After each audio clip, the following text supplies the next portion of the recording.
हर रोज एक नई कहानी देखने के लिए चैनल को सब्सक्राइब करें और बेल आइकन दबाना ना भूलें। मानविका की पहली सास सरला उसके ससुराल जाती है, जहां मानविका सफेद साड़ी पहने अपनी दूसरी सास मीरा के साथ अपने पति संदीप की लाश के पास बैठी थी।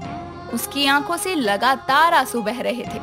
सरला को देखकर वो भागकर उसे गले से लगाती है और कहती है, क्यों माँ, ये सब मेरे साथ क्यों हुआ? पहले सचिन जी और अब संदीप जी दोनों ही मुझे छोड़कर चले गए। मुझ गरीब ने किसी का क्या बिगाड़ा था? फिर मेरे साथ ये सब क्यों हुआ? अरे बेटा, जो हुआ इसमें तेरी कोई गलती नहीं है। सब किस्मत का खेल है। जीवन मरण सब ऊपर वाले के हाथों में है। उसकी मर्जी के आगे किसी की मर्जी नहीं चलती।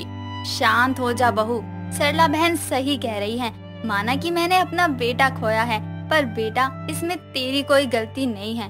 जो हुआ उस पर किसी का बस नहीं चल सकता।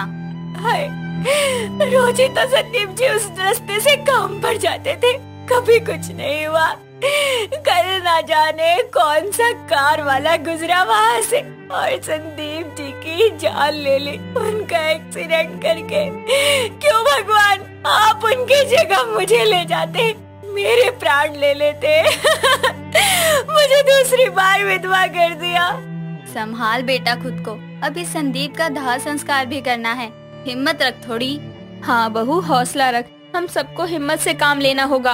अपनी दोनों सास की बात सुनकर मानविका खुद को संभालती है, जिसके बाद सभी मिलकर संदीप के पार्थिव शरीर का अंतिम संस्कार करते हैं और घर लौट आते हैं। तभी सरला कहती है, मेरा बहन जी, आपसे एक छोटी सी विनती है मेरी। जी कहिए, क्या हुआ? मैं कुछ वक्त के लिए मानविका को अपने साथ ले जाना चाहती हूँ। बुरा मत मानिएगा, पर यहाँ पर उसे हर चीज संदीप बेटे की याद दिलाती रहेगी और इस गम से वो जल्दी उभर नहीं पाएगी। आप सही कह रही हैं सरला बहन, आप उसे यहाँ से ले जाओ, मुझे कोई दिक्कत नहीं है।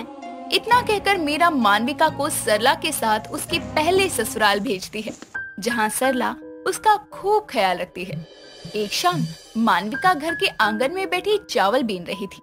तभी वो अपनी जिंदगी के कुछ पुराने लम्हों में खो जाती है।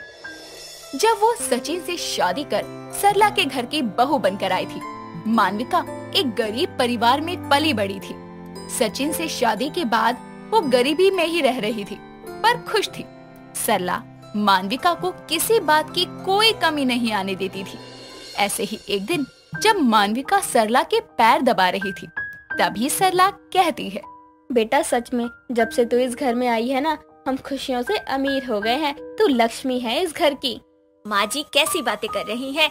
जीवन में हर खुशी अमीरी या फिर पैसा नहीं होती है। जीवन अपनों के साथ से होता है और जब तक आप और ये मेरे साथ है ना, मुझे कुछ नहीं होगा। हाँ बेटा, मैं तो बस यही चाहती हूँ कि सदा ही तेरे होठों पर ये मुस्कान बनी रहे। जब तक आपका आशीर्वाद मुझ पर बना हुआ है ना, तो किसी चीज की कोई चिंता नहीं है। और आप बस आराम करो, देखना एक दिन ये गरीबी के दिन भी अच्छे हो जाएंगे। दोनों सास बहू यूं ही काफी देर तक बातें करती है। ऐसे ही सब कुछ सही चल रहा था। एक शाम जब सचिन चूल्हा जलाने के लिए जंगल में लकड़ियां लेने जाता है, तभी वहाँ उसे जहरीला सांप डस लेता है और उसकी मौत हो जाती है और मानविका विधवा हो जाती है। जिसके बाद वो रोते हुए सरला से कहती है, माँ जी ये सब क्या हो गया? हमारी खुशियों को किसकी नजर लग गई? सब कुछ कितना अच्छा चल रहा था, फिर ये सब क्यों हो गया? कल ही तो सचिन जी हम सबके साथ हंस खेल रहे थे और आज देखो ना कैसे सफेद कपड़े में लिपटे पड़े हैं। इनसे कहो ना उठे, मुझसे बात करे, मैं कैसे रहूंगी इनके बिना? बहू बेटा संभाल खुद को, जाने वाले को कोई नहीं रोक सकता। मेरा बेटा तो चला गया, अब अगर तू रो रो कर अपना ये हाल कर लेगी तो मेरा क्या होगा बेटा? हम दोनों ही अब एक दूसरे का सहारा हैं। सरला किसी तरीके से मानविका को संभालती है। सचिन के जाने के बाद से हंसती खिलती मानविका उदास हो जाती है और अपनी बहू की ये हालत देखकर सरला को बहुत दुख था। जिसके बाद वो मानविका की दूसरी शादी करने का फैसला करती है और मानविका से कहती है, बहू मेरी बात सुन बेटा, मेरा कोई पता नहीं है कि मैं कब चल बसूं, पर बेटा तेरे सामने तेरी पूरी जिंदगी पड़ी है। मैं नहीं चाहती कि तू अपनी जिंदगी ऐसे ही अकेले बिता दे। बेटा तूने मुझे माँ और मैंने तुझे बेटी माना है, इसलिए अब मैं तेरी दूसरी शादी कराना चाहती हूँ और तू ना नहीं कहेगी, तुझे मेरी कसम। अपनी सास की कसम देने पर मालविका उसे ना नहीं कर पाती, जिसके बाद सरला काफी तलाशने के बाद एक गरीब बहू की दूसरी शादी मीरा के बेटे संदीप से करती है, जिसकी पहली पत्नी उसे तलाक देकर जा चुकी थी। सब कुछ सही चल रहा था। मीरा भी सरला की तरह ही मालविका को अपनी पलकों पर बैठा कर रखती। ऐसे ही एक दिन संदीप मालविका से कहता है, मालविका, पता है मेरी पहली पत्नी के जाने के बाद से मुझे कभी नहीं लगा था कि मैं फिर कभी किसी पर यकीन कर सकूंगा, प्यार कर सकूंगा। पर सच में तुम इतनी अच्छी हो कि जब से तुम मिली हो ना, मेरी हर बुरी याद मिटकर बस सुनहरी नई यादें बनी हैं तुम्हारे साथ। जी आप कैसी बातें करते हैं? आपने मुझ विधवा को अपनाकर मुझ पर एहसान किया है, नहीं तो समाज तो बस मुझे ताने और बद्दुआओं के ही काबिल समझ रहा था। मैं तो यही चाहती हूँ कि आपको मेरी भी उम्र लग जाए और हमारा साथ यूं ही बना रहे। इतना कहकर दोनों पति पत्नी एक दूसरे के गले लगते हैं। सब कुछ ठीक था। कुछ समय बाद मालविका को पता चलता है कि वो माँ बनने वाली है। मालविका की प्रेगनेंसी को 5 महीने हो चुके थे कि एक कार एक्सीडेंट में संदीप की मौत होती है और मालविका दूसरी बार विधवा होती है। अपने अतीत की इन दुख भरी यादों को याद करके मालविका जोर जोर से रोती है। तभी वहाँ पर सरला आकर कहती है, ना बहू ना, ऐसे रो मत मेरी बेटी। जानती हूँ इस वक्त जितना दुख तुझे है, उस दुख का कोई अंदाजा भी नहीं लगा सकता। हौसला रख, सब ठीक हो जाएगा। आखिर कैसे सब ठीक होगा? एक नहीं 2-2 घर के बेटों को खा चुकी हूँ, कैसी बहू हूँ। अब तक तो सबको यही लगता था कि मैं मनहूस हूँ, लेकिन अब तो मुझे भी यही लगता है कि मैं ही अपशगुनी हूँ। जहाँ जाती हूँ बस बुरा ही करती हूँ। ऐसे ही वक्त बीतता जाता है और एक दिन मीरा सरला के पास आकर कहती है, बहन जी, मुझसे मालविका का ये दर्द देखा नहीं जाता। अगर ऐसे ही चलता रहा तो उसके पेट में पल रहे बच्चे का क्या होगा? वो मेरे संदीप की आखिरी निशानी है। संदीप तो नहीं रहा, पर उस नन्ही सी जान को एक पिता के साए की तो जरूरत है ना। इसलिए मैं मालविका की तीसरी शादी कराना चाहती हूँ।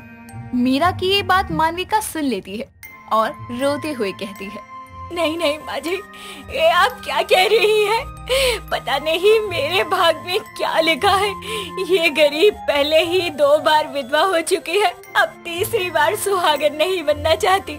बेटा मालविका, दोनों तेरी सास नहीं तेरी माँ है। और बेटा, हम नहीं चाहते कि तू हर दिन ऐसे घुट-घुट कर जिए। बेटा, हम तेरी खुशी चाहते हैं। हाँ बेटा, ये जीवन बहुत बड़ा है, अकेले नहीं बीतेगा। और फिर तेरे पेट में पल रहे बच्चे को भी तो बाप के नाम की जरूरत है ना। और अपने लिए ना सही, अपने बच्चे के वास्ते ही हाँ कर दे। मान जा बेटा। अपनी दोनों सासों के कहने और जोर देने पर मालविका तीसरी बार शादी के लिए राजी होती है और मीरा गौतम नाम के एक बहुत पढ़े लिखे लड़के से मालविका का रिश्ता पक्का करती है। गौतम एक बहुत उत्तम विचार का लड़का था, जो सारा सच जानने के बाद भी खुशी खुशी मालविका को अपनाता है।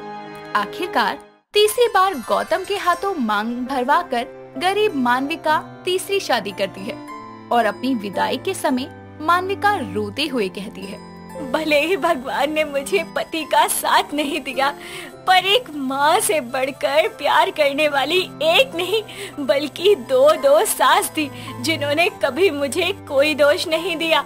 मैं गरीब तो आज तीसरी शादी करके ससुराल से जा रही हूँ, पर सरला माँ, मीरा माँ, मैं हमेशा आपकी बेटी बनकर इस आंगन में आती रहूंगी। मालविका की बात सुन गौतम उसका हाथ थामता है और उसे गले से लगाता है, जिसके बाद मीरा और सरला मिलकर अपनी बहू को उसके नए ससुराल विदा करती है। और 9 महीने पूरे होने के बाद मालविका 2 जुड़वा बेटों को जन्म देती है और गौतम के साथ अपनी जिंदगी की शुरुआत करती है। दोस्तों, अगर आपको ये कहानी पसंद आई तो इसे लाइक करें, शेयर करें और कमेंट करके बताएं कि कहानी में आपको सबसे अच्छा क्या लगा।